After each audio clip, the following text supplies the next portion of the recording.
21 రోజుల్లో నేను మంగళగిరి ప్రజలు సమస్యలు నేరుగా నేను తెలుసుకోవడానికి అవకాశం లేకుండా పోయింది. కానీ మిమ్మల్ని అందరూ ఒకటే ఆలోచించమంటున్నా, 2019లో నేను ఓడిపోయినా మంగళగిరి నియోజకవర్గాన్ని నేను వదిలిపెట్టలేదు. ఈ రోజు అధికార పార్టీ వాళ్ళే ఆశ్చర్యపోయే విధంగా మన మంగళగిరికి అనేక సంక్షేమ కార్యక్రమాలు మనం చేస్తాం జరిగింది. ప్రభుత్వానికన్నా మన స్పీడ్ గా పరిగెట్టే పరిస్థితి. ప్రతిపక్షంలో ఉండి మనం ఇంత మంచి పని చేస్తున్నాం అంటే ఇంకా రేపు 2 నెలల్లో అధికారం మనకు వచ్చిన తర్వాత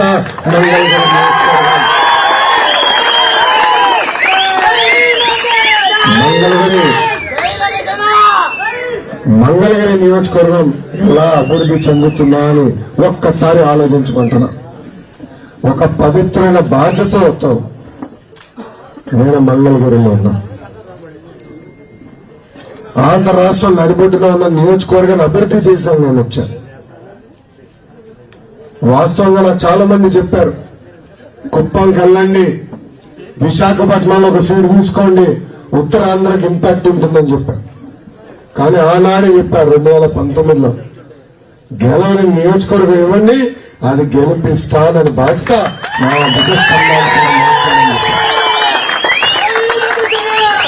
పాదయాత్రలో కూడా ఈ రోజుతో కరెక్ట్ గా సంవత్సరం అయింది పాదయాత్ర ప్రారంభించి. పాదయాత్రలో కూడా చాలా మంది ఎగతాలు చేశారు. మంగళగిరిలో నువ్వు గెలవలేదు, రాష్ట్రానికి ఏం చెప్తావు? వాళ్ళు ఒట్టే చెప్పా, రాజకీయాల ఓటమి గెలుపు సహజమే, కానీ మంగళగిరి ఓటమి తర్వాత నాలో కసి పెరిగింది, బాధ్యత పెరిగింది. ఆ కసి ఆ బాధ్యతనే ఈరోజు మీ అందరికీ నేను సేవ చేస్తాను జరిగింది.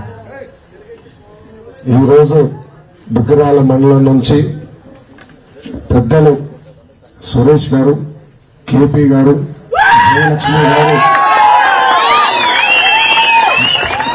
వెంకట్రావు గారు, పెద్దలందరూ గత 4 సంవత్సరాలు 10 నెలలుగా తెలుగుదేశం పార్టీ చేస్తున్న మంచి కార్యక్రమాలు చూసి మళ్ళీ తెలుగుదేశం పార్టీకి దుగ్గిరాల మండలంలో ఎదురు లేకుండా చేసేదానికి ఈరోజు పెద్దలు పార్టీలో చేరటం జరుగుతుంది. వాళ్ళతో పాటు పెద్ద ఎత్తున తరలివచ్చిన కార్యకర్తలందరికీ నా ఉద్యోగపూర్వక ధన్యవాదాలు తెలుపుకుంటూ ఒకటే చెప్తున్నా, ఈ రోజు పార్టీలో చేరే వాళ్ళకి ఒకటే చెప్తున్నా, మనస్ఫూర్తిగా మిమ్మల్ని నేను తెలుగుదేశం పార్టీలో ఆహ్వానిస్తాను కూడా ఈ రోజు జరుగుతుంది. ఇక్కడ చాలా మంది తెలుగుదేశం పార్టీ సీనియర్లు ఉన్నారు, చాలా మంది ఈ రోజు పార్టీలో కూడా చేరుతున్నారు.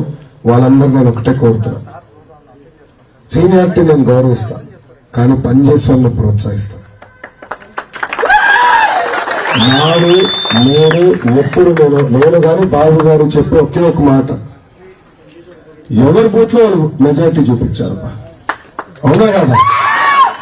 గెలవని బూత్ గెలిపిస్తే నాయకుడు, ఎప్పుడు గెలవని నియోజకవర్గం గెలిపిస్తే నాయకుడు. అంతేగాని కంచుకోట్లో అందరూ నిలబడి నేను నాయకుడు అని చక్కలు కొట్టుకుంటే ఎట్లా చెప్పు? అంతే కదమ్మా. నేను కంచుకోటకి వెళ్ళా, అనేక అవమానాలు ఎదుర్కొన్నా. పాప నా వల్ల చంద్రబాబు నాయుడు గారు కూడా అనేక అవమానాలు ఎదుర్కొన్నారు. కానీ అది కసిగా మార్చుకుని నేను పనిచేశాను. మంగళగిరిని తెలుగుదేశం పార్టీకి ఒక కంచుకోటగా తీర్చిదిద్దే బాధ్యత నేను తీసుకున్నా. కానీ అది సాధ్యం కావాలంటే ఎవరి బూత్, ఎవరి గ్రామం, ఎవరి యూనిట్, ఎవరి క్లస్టర్, ఎవరి మండలాలు అన్ని బలోపేతం చేసి ప్రతి బూత్ లో పెద్ద ఎత్తున మెజారిటీ తీసుకొస్తేనే నేను ఊహించిన విధంగా మంగళగిరికి అభివృద్ధి చేసే బాధ్యత నేను తీసుకుంటాను. చాలా మంది అన్నారు గెలుస్తూ అనివార్యం అంటే ఒకటే చెప్పా, గెలుపు గురించి కాదు యుద్ధం, మెజారిటీ గురించి యుద్ధం. ఎందుకంటే రేపు మళ్ళీ బాబు గారి దగ్గరికి వెళ్ళి అయ్యా చూడండి ఇంత మెజారిటీ గెలిపించారే, నా పైన బాధ్యత పెరిగింది, ఇదిగో నీ పనులు చేయమని అడగలుగుతా, దబాయించగలుగుతా. అవునా కదా? ఆ స్వేచ్ఛ మనకి ఇచ్చారు.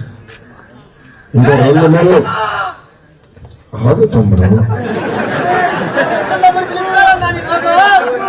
ఎవరు మా ముద్దరు మామయ్య గారు ఇప్పుడే కలిసి వచ్చారు అబ్బా, కంగారు కదా.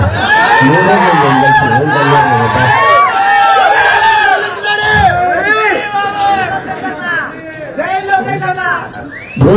కుర్రోళ్ళు ఎక్కువ మంది ఉన్నారు, వాళ్ళకి అర్థం విధంగా చెప్తా. T20 క్రికెట్ మ్యాచ్ లో చివరి 3 ఓవర్లు చాలా కీలకమైన 3 ఓవర్లు. అదే విధంగా మనకి రాబోయే 72 రోజులు చాలా కీలకమైన రోజులు. కౌంట్ డౌన్ మొదలైంది.